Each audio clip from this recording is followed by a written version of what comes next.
కర్నూలు జిల్లా గోనెమనల గ్రామంలో ఉన్న గ్యాస్ ఏజెన్సీ సిబ్బంది ఒకసారి బుకింగ్ చేస్తున్న ఖాతా నుండి 1 month 2 months లోపల దాదాపు 2-3 సార్లు గ్యాస్ బుకింగ్ అవుతుంది. అది కస్టమర్కి ఎటువంటి సమాచారం లేకుండా దీనిపై పలుమార్లు ఎన్నోసార్లు గ్యాస్ ఏజెన్సీ వారికి సంప్రదించినా కూడా వాళ్ళు ఎటువంటి చలనం లేదు. అదేగాక దాదాపు అంటే అగ్రహారం నుంచి గొనెగండ్లకు 18 కిలోమీటర్ల వరకు ఉంటుంది. అగ్రహారం కింద వరకే గ్యాస్ ఏజెన్సీ వాళ్ళు కార్డు కూడా తీసుకురావడం లేదు. దీనివలన మధ్యలో ఉన్న డీలర్లు అయినటువంటి బయలుపుల రెడ్డి గారు ఒక గ్యాస్ పైన 100 రూపాయల నుంచి 200 దాకా డబ్బులు వసూలు చేస్తూ కస్టమర్కి ఎటువంటి సమాచారం ఇవ్వకుండా గ్యాస్ ఆయనే బుకింగ్ చేస్తూ ఆయనే గ్యాస్ బ్లాక్లో అమ్ముకోవడం జరుగుతుంది. దీనిపైన కూడా ఎన్నోసార్లు పలుమార్లు దాదాపు 2-3 సంవత్సరాలుగా గ్యాస్ ఏజెన్సీ వారిని సంప్రదించినా కూడా ఎటువంటి చలనం లేదు.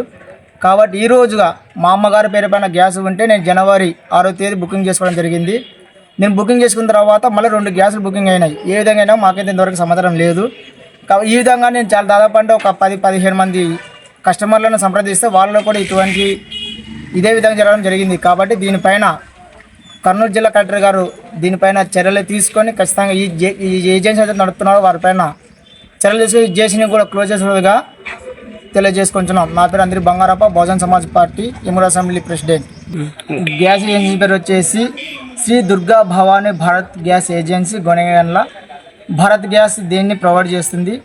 దీనిపైన పలుమార్లు ఎంతోమంది కస్టమర్లు వచ్చి ఇచ్చినా కూడా దీనిపైన స్పందన లేదు. కాబట్టి కర్నూలు జిల్లా కలెక్టర్ గారు ఖచ్చితంగా దీనిపైన తదుపరి చర్యలు తీసుకొని ప్రజలందరూ కూడా సమన్వయం చేయాలని చెప్పి తెలియజేస్తున్నాం. ఒకవేళ లేని పక్షంలో ఖచ్చితంగా కలెక్టర్ లేటర్ని కూడా ముట్టడిస్తామని చెప్పి ఈ మీడియా ముఖ్యంగా తెలియజేస్తున్నాం. మిత్రులు, జై భీమ్. ఇప్పుడు 3 సార్లు మీకు గ్యాస్ బుకింగ్ అయ్యేది అన్నారు కదా, మీకు ఎట్లా తెలిసింది 3 సార్లు గ్యాస్ బుకింగ్ అయిందని?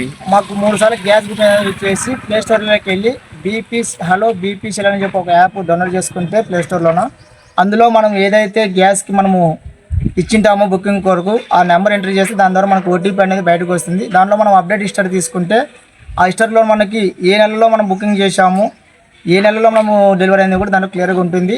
కాబట్టి నాది మీకు ఇప్పుడు ఒకటి చూపిస్తాను, ఒకసారి చూడండి. మీరు కూడా అగ్రహార గ్రామానికి సంబంధించిన ఒక వ్యక్తి దాదాపు అంటే పోయిన నెలలో ఇప్పుడు ఈ నెలలో బుకింగ్ చేసిన పోతే ఏప్రిల్ వరకు ఆగనని చెప్పి తెలియజేస్తుంది.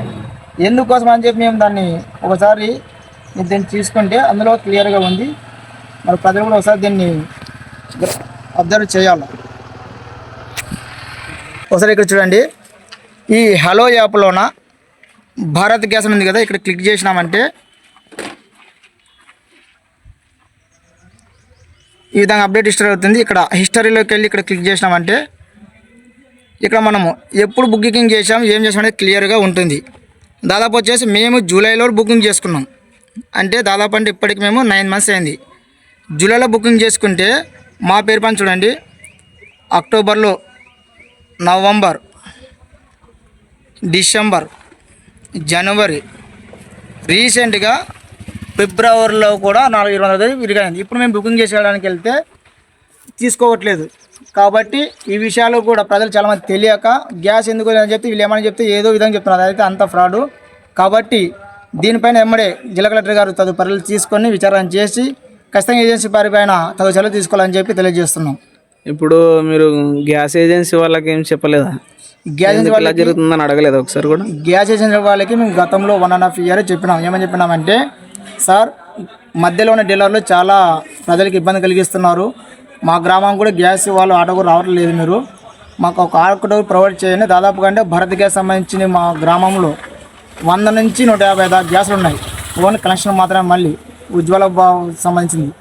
నేను దాని విషయంలో గతంలో కూడా ఇచ్చాము. కాకపోతే ఇక్కడ ఉన్న ఏజెన్సీ వాళ్ళు ఉన్న హెడ్ ఇక్కడ ఉన్నారంట. ఆయన ఎక్కడ హైదరాబాద్ కర్నూలులో ఉంటారంట. ఆయనకి మేము పొలమల్లి ఇక్కడ వచ్చి అర్జించుకున్నాక ఇక్కడ ఉన్న సిబ్బంది దాని మీద ఎటువంటి చర్యలు తీసుకోలేదు.